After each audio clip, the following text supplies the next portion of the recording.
Hello friends. आज की video में हम लोग देखने वाले हैं जो बीएलओ में एक नया अपडेट आया हुआ है।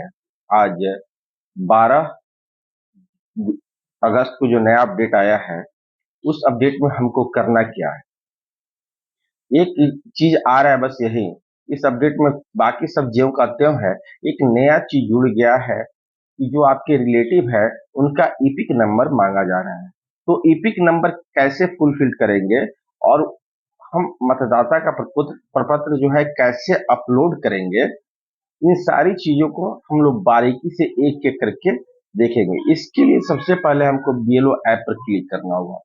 इस पर क्लिक करना होगा, बीएलओ ऐप पर। तो चलिए हम बीएलओ ऐप पर क्लिक कर देते हैं। बीएलओ ऐप को क्लिक क्लिक किया। अब हमारे पास कुछ ऐसा इंटरफेस आ रहा है जिसमें हमको वर्क करना है स्पेशल इंटेंसिव रिवीजन पर। स्पेशल इंटेंसिव रिवीजन पर हमको क्लिक करना है। तो चलिए हम लोग क्लिक करके देखते हैं। क्लिक किया, हमारे पास तीन ऑप्शंस आ रहे हैं। पहला, verify form field online by the इलेक्टर। इस पर हमको कुछ नहीं करना है, इस पर हमको कुछ नहीं करना है। दूसरा है upload EF for uncollected EF FS. इस पर भी हमको कुछ नहीं करना है। हमको करना क्या है, तो सिर्फ रीवेरिफाइड अपलोड डॉक्यूमेंट पे, इसी पे हमको वर्क करना है। ठीक है, तो आइए हम लोग रीवेरिफाइड अपलोड डॉक्यूमेंट पे क्लिक करते हैं। क्लिक करने के बाद थोड़ा मेरे पास कुछ ऐसा इंटरफेस आ जाएगा। जब इंटरफेस आएगा रीवेरिफाइड अपलोड डॉक्यूमेंट में, तो हमको इसमें डॉक्यूमेंट क्या करना है, अपलोड करना है। तो इसके लिए हम क्या करेंगे, कोई एक नाम से सर्च कर लेंगे या ईपिक नंबर से सर्च कर लेंगे या फॉर्म का हम स्कैन करके भी उसको खोज लेंगे जिसका हमको फॉर्म फिलअप करना है। तो चलिए हमने एक नाम सर्च कर लिया। अब अपडेट इन अब जो है अपडेट इन्यूमरेशन डिटेल पे हम क्या करेंगे, क्लिक करेंगे। क्या करेंगे, क्लिक करेंगे। चलिए हम क्लिक करके देखते हैं। क्लिक किया। क्लिक करने के बाद थोड़ा सा टाइम ले रहा है, चूंकि सर्वर प्रॉब्लम है। इसलिए थोड़ा सा टाइम ले रहा है। फॉर्म खुल करके देखिए, फॉर्म मेरे पास खुल करके आ गया। इसमें सब कुछ भरा हुआ है। अब हमारे पास ऑप्शंस क्या आ रहा है, पहला ऑप्शन आ रहा है कि relative name exist in electoral roll of Bihar with qualifying date 1/1/2003। इसमें दो चीजें हमारे पास है, एक तो यस करने का और दूसरा नो करने का। क्या करने का, यस करने का और नो करने का। तो हम क्या करेंगे, पहले यस करके देखते हैं कि क्या होता है। यस करने पर हमारे पास एक ऐसा इंटरफेस आ रहा है, choose relation type, select relative type. यानी रिलेटिव टाइप को सिलेक्ट करना है कि फादर है कि मदर है कि ग्रैंडफादर है कि ग्रैंड मदर है, यानी माता है कि पिता है कि दादा है कि दादी है, उसको सिलेक्ट कर लेना है। तो चलिए हम उसको सिलेक्ट कर लेते हैं। चलिए सिलेक्ट किया। मान लीजिए हमने फादर को सिलेक्ट कर लिया।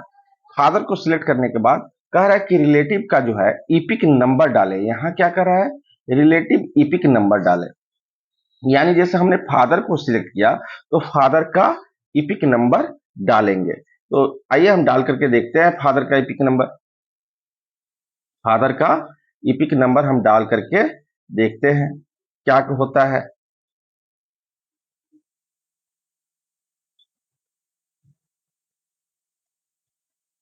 जैसे हमने फादर का डाला, अब यहां पूछा जा रहा है कि उनके ओल्ड असेंबली नंबर यानी विधानसभा नंबर उनका पुराना वाला जो है क्या है।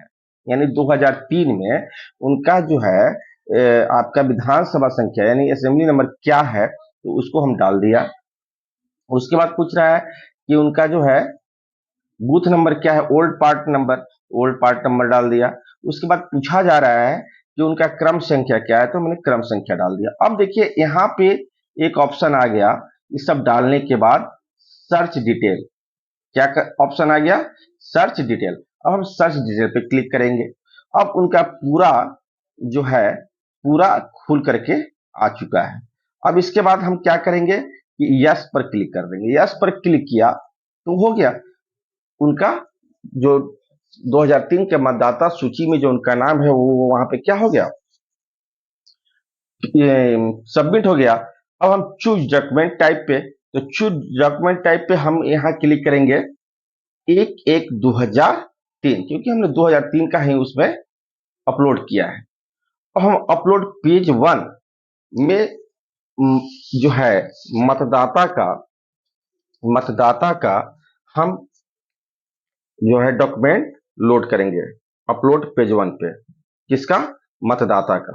तो आइए हम मतदाता का डॉक्यूमेंट क्लिक कर लेते हैं। क्लिक कर लिया और मतदाता का अपलोड कर देंगे। इसका मतदाता का अपलोड कर देंगे। मतदाता का अपलोड हो रहा है। जब मतदाता का अपलोड हो जाएगा तो उस अब आ रहा है आपके पास कि अपलोड प्रूफ रिलेशनशिप, यानी उसके पेरेंट का जो 2003 में था उसके पिता का, उस पेज को हम इसमें अपलोड कर देंगे। किसमें? यहाँ पे पेज 1 पे अपलोड कर देंगे। तो चलिए अपलोड करके देखते हैं। अपलोड कर देंगे, क्लिक कर दिया। करने के बाद फोटो ले लिया और फोटो लेने के बाद हम इसको क्या करेंगे, सबमिट कर देंगे। सबमिट कर देंगे, कर दिया। अब आप यहां से भी चाहेंगे तो रिकमेंडेड कर देंगे, क्योंकि मतदाता 2003 के वोटर लिस्ट में नहीं है, इसलिए बोर्न इन इंडिया पे रहने देंगे। हम कहां रहने देंगे? बोर्न इन इंडिया पर रहने देंगे। अब सवाल आता है कि यहां 3 ऑप्शंस खुल के आ रहे हैं। कितने ऑप्शंस खुल के आ रहे हैं? 3। एक नेक्स्ट, दूसरा रिकमेंडेड और नॉट रिकमेंडेड। तो अगर आपको आगे भी फिर नेक्स्ट करेंगे तो अगला पेज खुलेगा, रिकमेंडेड करेंगे तो ये फॉर्म हमारा सबमिट हो जाएगा, और नॉट रिकमेंडेड पर मतलब हुआ कि हम फॉर्म सबमिट करना नहीं चाह रहे हैं। तो आप यहां से रिकमेंडेड पर क्लिक करके भी फॉर्म को अपलोड कर सकते हैं। रिकमेंडेड पर क्लिक करके भी फॉर्म को अपलोड कर सकते हैं। हमारा फॉर्म अपलोड हो गया। देखिए खुल करके आ रहा है, पता चलेगा, थोड़ा सा टाइम ले रहा है कि हमारा फॉर्म सबमिट हुआ या नहीं हुआ। तो हमारा फॉर्म सबमिट हो जाएगा। थोड़ा सा टाइम ले रहा है, थोड़ा सर्वर स्लो है इसलिए टाइम ले रहा है। तो हम क्या करें कि हम फिर उसको, इसका अगला स्टेप जो है आपको हम दिखा रहे हैं। हमारा चूंकि फॉर्म सबमिट हो चुका है, फॉर्म क्या हो चुका है? सबमिट हो चुका है। तो मैंने यस वाला दिखाया था और ये सब करके दिखाया था। अब जो है यहां पे हमने नेक्स्ट को क्लिक नहीं किया था। किसको क्लिक नहीं किया था? नेक्स्ट को। तो नेक्स्ट क्लिक करके देखते हैं कि वहां पे हमारा ऑप्शन क्या हो रहा है। मैंने पहले डायरेक्ट नेक्स्ट को छोड़वा दिया था और रिकमेंडेड पर क्लिक करवा दिया था।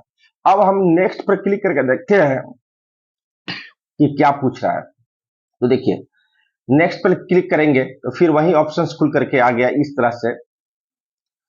ये आ रहा है प्लीज सिलेक्ट डॉक्यूमेंट टाइप, और फिर यहाँ पर मतदाता का अपलोड कर देंगे, और यहाँ पे उसके फादर का, चूंकि फादर हम लिया है तो फादर का अपलोड कर देंगे, मदर लेंगे तो मदर का अपलोड कर देंगे। तो हमने चूंकि फादर लिया इसलिए फादर का अपलोड करेंगे। तो आइए करके देखते हैं।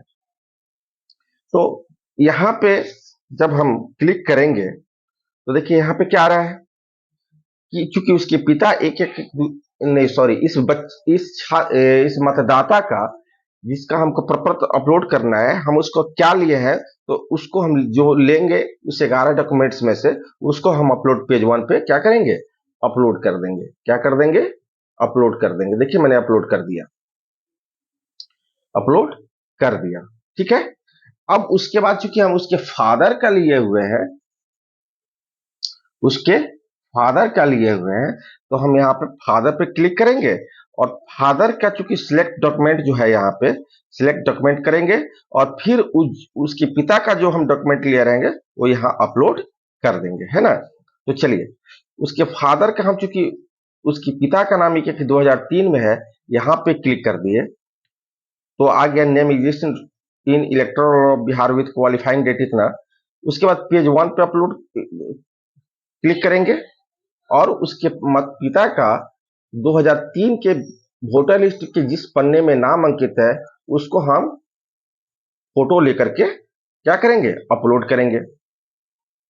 तो अपलोड हो रहा है, क्या हो रहा है, अपलोड हो रहा है। देखिए थोड़ा सा टाइम टेकन है, अपलोड हो रहा है। अब यहाँ पे पूछा जा रहा है, यहाँ पे 3 चीज कि इंटर ओल्ड असेंबली नंबर यानी पुराना विधानसभा संख्या, फिर पुराना बूथ संख्या, फिर पुराना बूथ पे जो आप उसकी पिता का क्रम संख्या था वो, तो उसको हमको यहाँ पे क्या करना होगा, डालना होगा। ठीक है, तो आइए हम डाल करके देखते हैं। ठीक है, क्या करके देखते हैं, डाल करके देखते हैं। और हम फिर यहां पर रिकमेंडेड पर क्लिक करेंगे और हमारा फॉर्म क्या हो जाएगा, सबमिट हो जाएगा। देखिए फॉर्म हमारा सबमिटेड सक्सेसफुली। तो इस तरह से हम नेक्स्ट करके भी फॉर्म अपलोड कर सकते हैं या डायरेक्ट रिकमेंडेड भी कर देंगे तो भी हमारा फॉर्म अपलोड हो जाएगा। ठीक है, चलिए अगर हम नेक्स्ट पर क्लिक करते हैं तो अगला पेज खुल करके आएगा, तब भी हमारा अपलोड हो जाएगा। और नहीं तो हम यहां से डायरेक्ट रिकमेंडेड पर क्लिक करके भी हम क्या कर सकते हैं, उसके फॉर्म को अपलोड कर सकते हैं। Thank you.